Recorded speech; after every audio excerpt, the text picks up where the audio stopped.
Hey everybody, welcome back to the channel. I'm John here at SlapShotBricks. It's officially spooky season, and today we are going to be checking out the Creator 3-in-1 Haunted Mansion, set number 31167. This comes with 736 pieces, 5 exclusive minifigures, and retails for $89.99. We are also very fortunate enough today to have not one, but 3 copies of this set, so we can build all 3 of the haunted builds and compare them side by side by side. Upon opening the box, you will find 6 individually numbered bags with all of your pieces, 3 separate instruction booklets, 1 for each build, and no stickers, meaning that this set has all printed parts. So kicking it off with the minifigures here, we have the female vampire, and I love the hairpiece that she has where it looks like her hair is flowing in the wind. She's also got front and back torso printing for her dress, and the dress print continues down to her skirt piece, which she has instead of the traditional minifigure legs.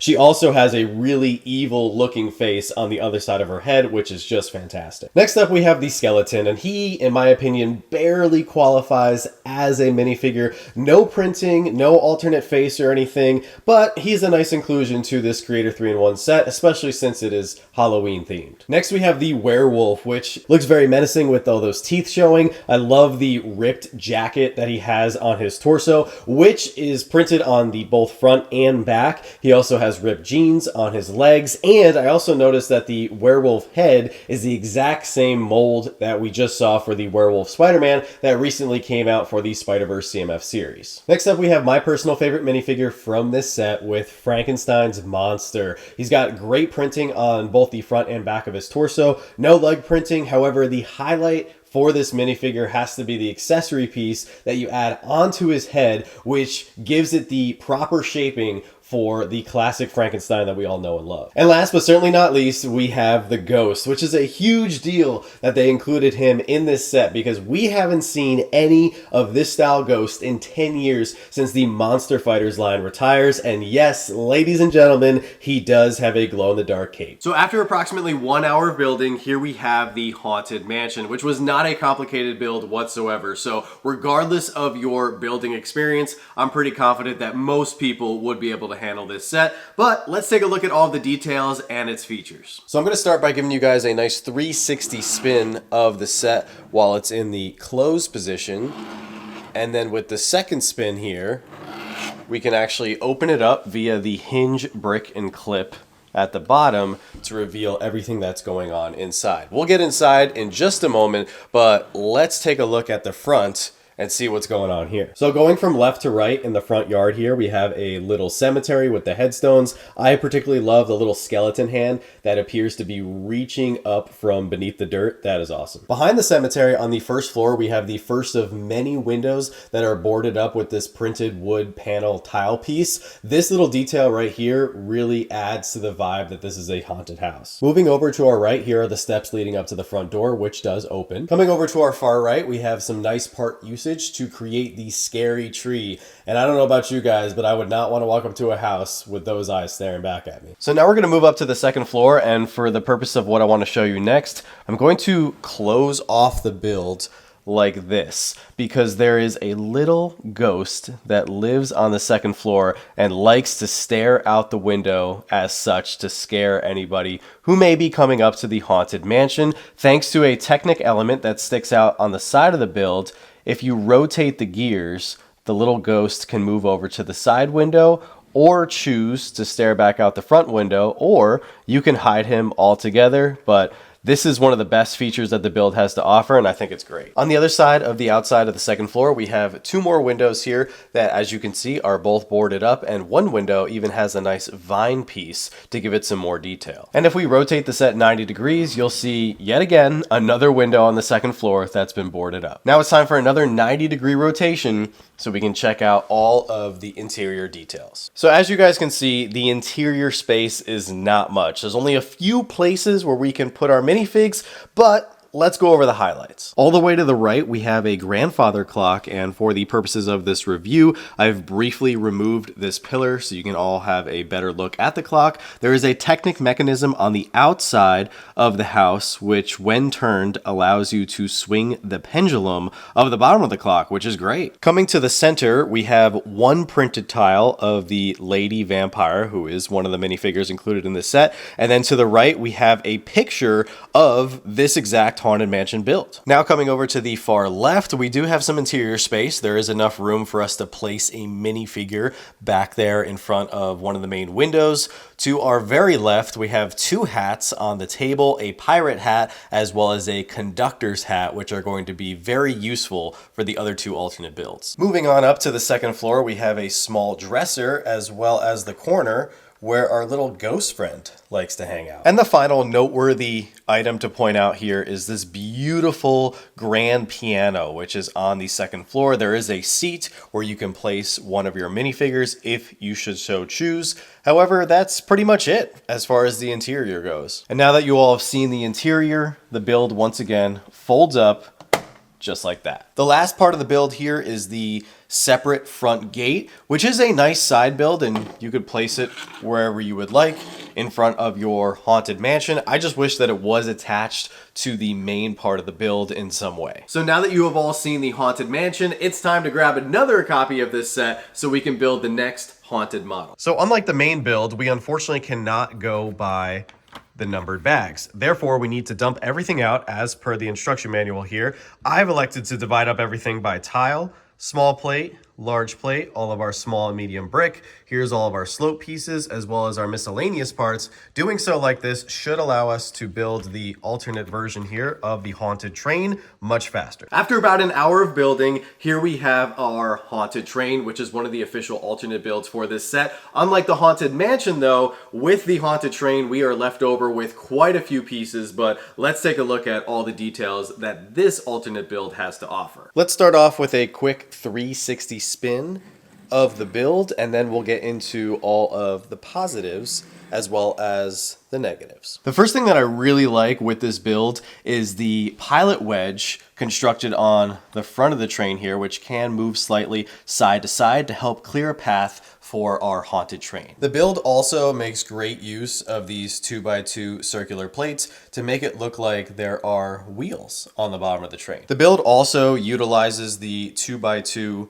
circular clear bricks that were included to act as a stand for the train so it sits nicely on your shelf. Taking a look at the front of the train, they utilized the jewel piece as a nice light. We have some air horns as well as a great looking smokestack. I also love the little candle flames acting as real flames coming off of the piping from the engine as it propels the train forward. As we come towards the back of the engine car where our conductor would be operating the locomotive, we have this chain coming off the side, presumably for the train's main whistle. So now let's take a look at the very small interior space that this train has to offer. There is some studs back here where you can place a minifigure or two, but this is presumably the location of the train's main fuel source, so I don't know why you'd want to have anybody in there. If you move on forward to the engine car, you can pop off the roof here to get a look at where the conductor would be. Right here is probably the train's braking system,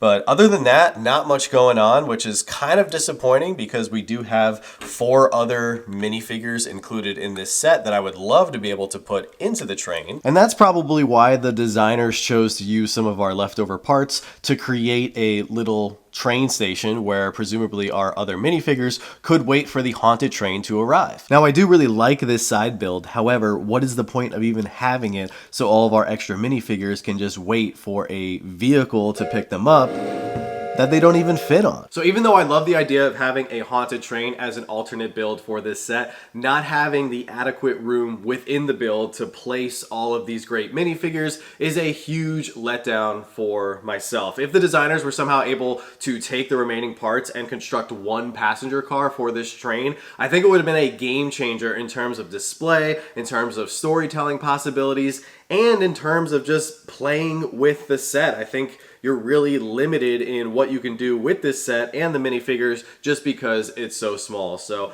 little bit of a bummer here for the first alternate build with the train, but now let's take out our final copy of this set so we can head to sea. Just like the haunted train with the haunted ship here, I've dumped out all the bags from inside the box and sorted all of our pieces by part type. Now let's get to the build. Here we are after about an hour of building once again with a completed haunted ship. Now, just like the haunted train, we have several parts that are left over from the build, but I love how this was designed, so let's jump into all the details. So let's kick things off with a nice 360 spin of our haunted ship so you all can see every side of the vessel. Starting up at the bow of the ship, I love the placement of the skeleton minifigure, complete with the pirate hat on. Next, I would like to highlight the anchor chain and windlass. Unfortunately, the chain is not long enough to physically anchor the ship. However, I think it looks great, even though it's only made up of a few pieces. With the port side of the vessel now in full view, you can see that the designers made great use of the 1x1 circular bricks to act as cannons, which look really cool. The 1x4 wooden tiles here are expertly used to act as a plank should anybody need to be thrown overboard. I also love how the front gates from the Haunted Mansion build are now being used as our sails for our spooky ship. What's also just another brilliant detail is the fact that the bat is being used at the very top of the main mast. I think that just looks fantastic. Now moving towards the stern of the ship, we do have a door that does open leading into the captain's quarters. I also love the way they use the windows on both sides of the ship for the captain's quarters. Also, the placement of the lantern right here on the stern of the ship is perfect. Up here on the top deck, we have our ship's main wheel illuminated by the candlesticks and plenty of room to place a minifigure or several minifigures to help navigate our ship. And speaking of minifigure placement, you can pop off the top deck here to get a better look inside the captain's quarters. There's not much in terms of details, but once again, there is plenty of room to place a minifigure or two. There's also plenty of room throughout the main deck to place any of your minifigures as well. You could even put Ghosty up here in the crow's nest so he can hang out with the bat. You can even have our werewolf hanging off of one of the sails just like an actual pirate. So as you all can probably tell, I'm a much bigger fan of the haunted ship than I am of the haunted train alternate builds. I think the designers did an incredible job incorporating a lot of nautical elements that you would find on a standard pirate ship, despite the pieces originally being intended for a haunted house build. I love how there's so much room to place your minifigures, tons of opportunities for storytelling, and I also think the ship displays great. My only gripe is that I wish it was a little bit bigger, but let's get all three builds here on the table and briefly compare them. So now that we have all three builds here on the table, the Haunted Mansion, in my opinion, stands out the best amongst all three. Even though the Haunted Ghost Ship is a really good alternate build and the Haunted Train is a little bit weaker, I think most people are going to be purchasing this set because of the main focal point, which is of course the Haunted Mansion. Some other people might be picking up this set because this is a great callback and a nice little nod to the Monster Fighters haunted house that was released back in 2012. That set has long been retired, and if you want to pick that up today on the secondary market here in 2025, you're looking at spending $500 to $600 for one sealed in box. So getting this set for $90 retail is definitely the way to go.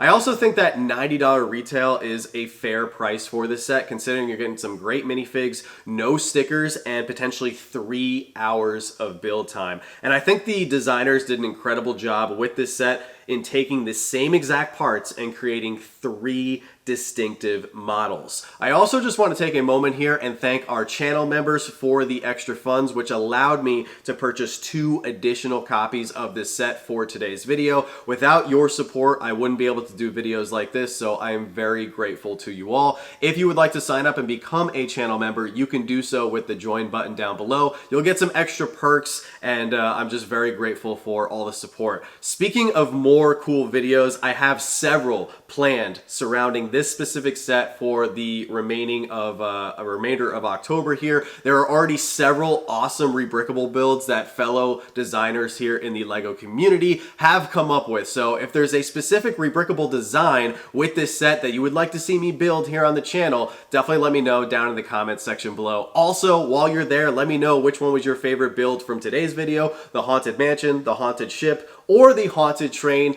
And if you did enjoy the video, make sure to smash that like button because it tremendously helps us out. So with that being said, don't stop shooting until you score. We'll see you guys very soon, and you can enjoy more of our LEGO videos on the end screen now.